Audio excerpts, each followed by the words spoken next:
नमस्कार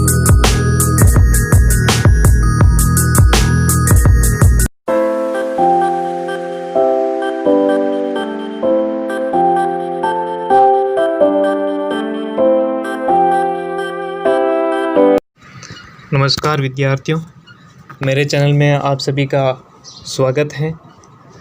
मैं सुरेंद्र जयपाल हिंदी व्याकरण के प्रकरण संधि लेकर आपके सामने प्रस्तुत हूँ।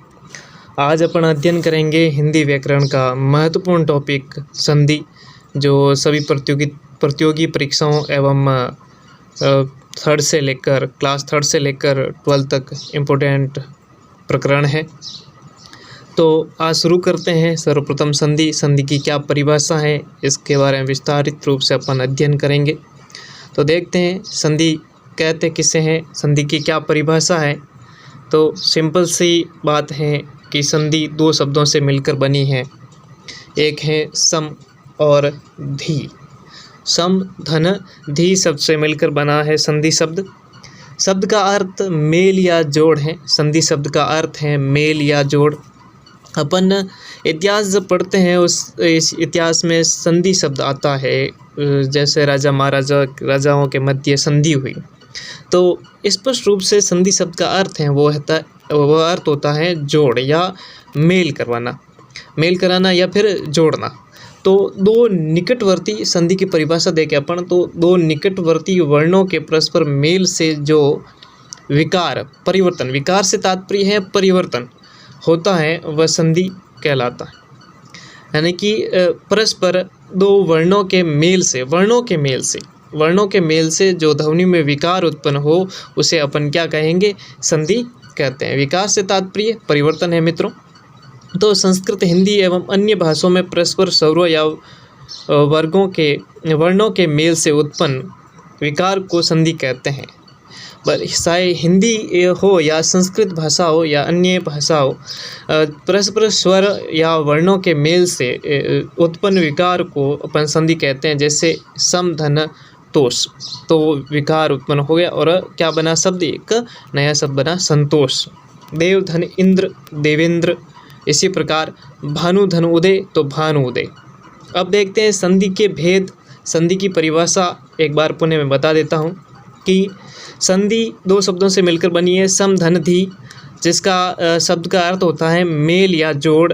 और संधि की परिभाषा है दो निकटवर्ती वर्णों के परस्पर मेल से जो ध्वनि में विकार उत्पन्न हो या विकार उत्पन्न होता है, विकार यानी परिवर्तन उत्पन्न होता है, उसे अपन संधि कहते हैं। तो यह होती है संधि की परिभाषा। आप देखते हैं संधि के भेद, कौन कौन से संधि के भेद हैं उसके बारे में अध्ययन करते हैं। तो संधि के भेद के बारे में अपन अध्ययन करते हैं। संधि के कितने भेद है, तो संधि के 3 प्रकार होते हैं। संधि के कितने प्रकार होते हैं, 3 प्रकार होते हैं। मुख्यतः 3 प्रकार होते हैं। पहला प्रकार है स्वर संधि, इसे अच् संधि भी कहते हैं। फिर दूसरा है व्यंजन संधि, इसे हल संधि भी कहते हैं। और तीसरा भेद है विसर्ग संधि। तो इस प्रकार पहला है स्वर संधि यानी कि असंधि भी कहते हैं इसे, व्यंजन संधि, हल संधि और विसर्ग संधि। तो 3 भेद संधि के ये दे रखे हैं। अब इन 3 भेदों में से भी इन संधियों में अलग अलग भेद होते हैं। स्वर संधि के 5 भेद होते हैं। तो पहले अपन बात करते हैं स्वर संधि। स्वर संधि की क्या परिभाषा है और स्वर संधि कहते किसे। दो स्वरों के मेल से होने वाले विकार। अब देखो नाम क्या है, स्वर संधि। तो दो स्वरों के मेल से होने वाले विकार यानी परिवर्तन को अपन स्वर संधि कहते हैं। जैसे विद्या धन आलय। अब आप सोच रहे होंगे सर तो कह रहे हैं कि दो स्वरों से यानी कि स्वर ही मिले तो ही स्वर संधि होती है। तो यहाँ स्वर स्पष्ट नहीं दिखाई दे रहा है। तो यहाँ देखिए आप, आ की मात्रा आई हुई है, विद्या आ की मात्रा है और यहाँ स्वर दे रखा, देखो आ पहले आलय में आ है। तो आ धन आ बराबर क्या बनता है, आ बनता है। तो क्या बनेगा शब्द, विद्यालय। इस प्रकार स्वर संधि के 5 प्रकार होते हैं। अब देखिए स्वर संधि के कितने प्रकार होते हैं, तो स्वर संधि के 5 प्रकार होते हैं। ध्यान से देख लेना मित्रों, स्वर संधि के 5 भेद होते हैं या अपन 5 प्रकार कह सकते हैं, 5 भेद कह सकते हैं। कौन कौन से है स्वर संधि के 5 भेद, तो देखते हैं अपन। पहला है स्वर संधि का भेद दीर्घ संधि, दूसरा है गुण संधि, तीसरा है वृद्धि संधि, चौथा यण और पांचवा है अयादि संधि। तो इस प्रकार ये स्वर संधि के 5 भेद होते हैं। तो ये 5 भेद थे, दीर्घ संधि, गुण संधि, वृद्धि संधि, यण और अयादि, ये स्वर संधि के 5 भेद। अब देखते हैं सर्वप्रथम पहला स्वर संधि का भेद है, वह है दीर्घ स्वर संधि।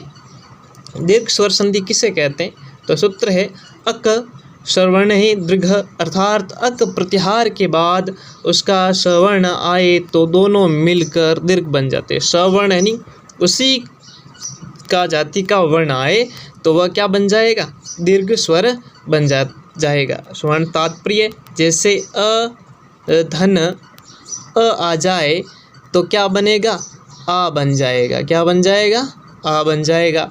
इसी प्रकार देखें अपन कि धन आ जाए तो भी आ ही बनेगा। तो इस प्रकार ये स्वर संधि सजातीय वर्णों से मिलकर बनता है। देखते हैं आगे, ह्रस्व या दीर्घ। अब ह्रस्व या दीर्घ, भले ही वह ह्रस्व हो या भले ही वह दीर्घ हो, अ ई उ के बाद यदि ह्रस्व या दीर्घ अ ई उ आ जाए तो दोनों मिलकर दीर्घ आ ई उ हो जाता है। यानी कि अ ई उ के बाद यदि ह्रस्व या दीर्घ, पहले ह्रस्व या दीर्घ आ सकते हैं, बाद में भी ह्रस्व या दीर्घ आ सकते हैं। तो 2 पद होते हैं, पहले पद में भी जो अंतिम वर्ण होता है पहले पद का, उसमें भी ह्रस्व या दीर्घ हो, या फिर दूसरे पद का पहला पद ह्रस्व या दीर्घ हो, तो उसमें कोई फर्क नहीं है, उसी वर्ण का वह दीर्घ वर्ण बन जाएगा। जैसे उदाहरण देखते हैं, उदाहरण देखेंगे तब समझ में आ जाएगा आपको। तो उदाहरण दे रखा है पहला कि अ या आ, धन अ या आ, तो क्या बना, आ बन गया। सिंपल सी बात है, अ या आ हो तो क्या बन गया, आ बन गया। तो अ या अ हो तो भी क्या बनेगा, आ बनेगा। जैसे धर्म धन अर्थ तो धर्मार्थ हो गया, यानी कि अ आया। यहाँ देखो अ है और बाद में भी क्या है, अ है, तो क्या बनेगा, आ बनेगा, यानी कि आ हो गया। तो धर्म धन अर्थ क्या होगा, धर्मार्थ हो गया।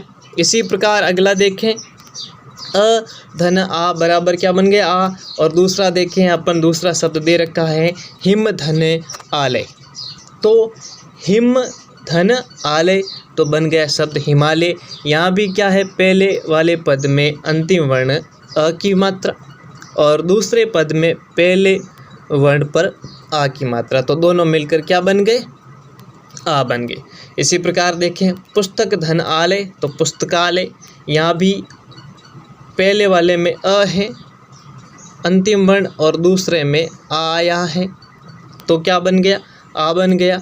इसी प्रकार देखें अपन, तो विद्या धन अर्थी तो क्या बना शब्द, विद्यार्थी। पहले वाले वर्ण का अंतिम जो वर्ण है वह आ गया आ, और दूसरे वर्ण का भी अ है, ठीक है ना, अ की मात्रा है। तो यदि रखा देखिए अ की मात्रा है तो भी आ बन गया। अब देखते हैं विद्यालय शब्द में, तो देखो विद्या धन आलय दोनों में आ की मात्रा है, तो यहाँ क्या बन गया, विद्यालय, यानी कि दीर्घ हो गया। इसी प्रकार नियम दूसरा देखें अपन, जहाँ ई और ई की संधि, देखिए ई धन ई, छोटी ई और बड़ी ई दोनों मिलकर कौन, छोटी और छोटी क्या बन जाएगी, बड़ी ई। जैसे रवि धन इंद्र तो रविंद्र, मुनि धन इंद्र तो मुनिंद्र, बड़ी ई की मात्रा देखिए गौर से। और ई धन बड़ी ई बराबर क्या होगा, ई होगा। तो गिरी धन इस तो क्या होगा, गिरीश। मुनि धन इस तो मुनीश। इस प्रकार ये शब्द बनते हैं।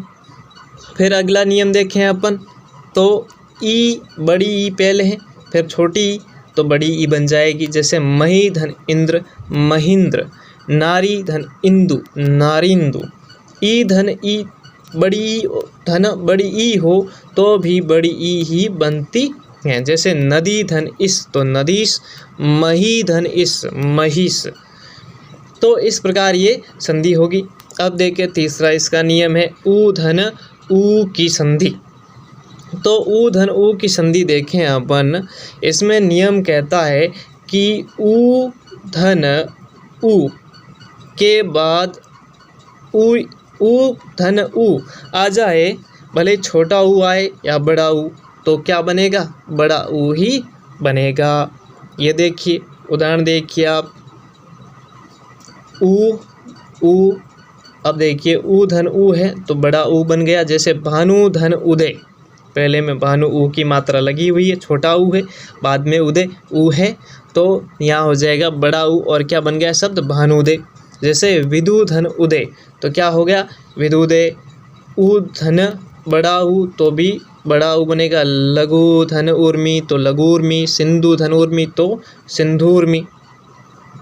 अब देखिए अगला नियम, तो ऊ धन ऊ, पहले बड़ा ऊ फिर छोटा ऊ, तो शब्द वर्ण बन गया ऊ, यानी कि बड़ा ऊ बन जाएगा। जैसे वधु धन उत्सव तो वधु उत्सव, वधु, ये वापस प्रिंट हो गया, देखते हैं। हाँ ये रहा वधु धन उल्लेख, नहीं सॉरी, वधु धन उल्लेख तो वधुलेख। फिर है ऊ बड़ा पहले, धन ऊ बड़ा, ठीक है ना। बड़ा ऊ क्या हो गया? बड़ा ऊ। तो भू धन उधर्व तो हो जाएगा भूधर्व। वधु धन ऊर्जा, यहाँ देखो यहाँ भी बड़े ऊ की मात्रा, यहाँ भी बड़ा ऊ, तो क्या हो गया? वधूर्जा। तो इस प्रकार ये शब्द बनेंगे। तो ये दीर्घ संधि का जो टॉपिक था, मैंने संधि की परिभाषा और संधि के भेद और स्वर संधि का एक भेद, दीर्घ स्वर संधि का टॉपिक पूर्ण किया है। और अब अगला जो टॉपिक वह अपने नेक्स्ट वीडियो में डालेंगे। तो ये आज का टॉपिक पूरा हुआ।